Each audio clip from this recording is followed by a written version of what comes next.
talking about the cognitive development in small children, according to Jean Piaget, starts from the age of 0 to 2. So when the child is very small, an infant, at that time itself, number of things start. Application includes learning and exploration. How the child explores by using his sensory development.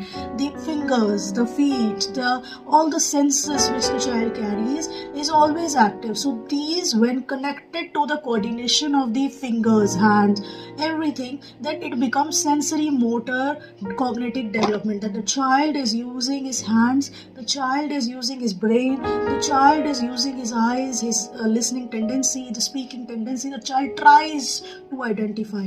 So when these things are used and done using senses as well as the hand coordination with the eyes and other parts, then it becomes sensory motor cognitive development. So the application is learning and exploration. How the Jean Piaget, how he gave the concept of stages of development, where exactly it is usually what happens, the child is given beads. Now when we talk about beads, the child is very small, he might swallow things, so the beads given are a little big.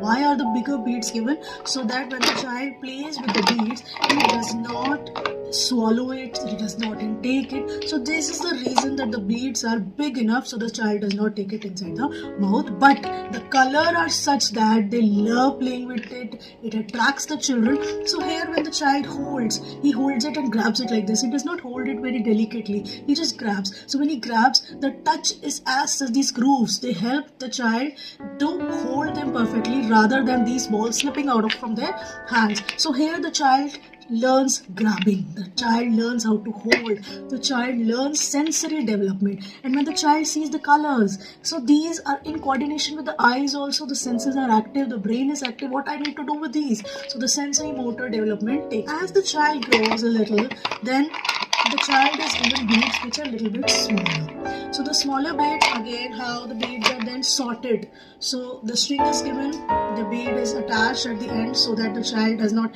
slip off all the beads from the below.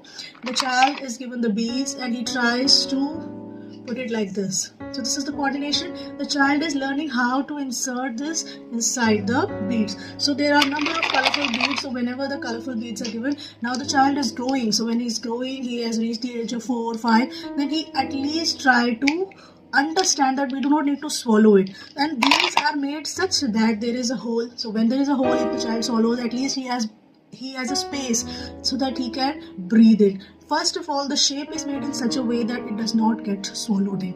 Whenever he tries to swallow, it comes out like a vomit. So it's very easy to use. So these beads are special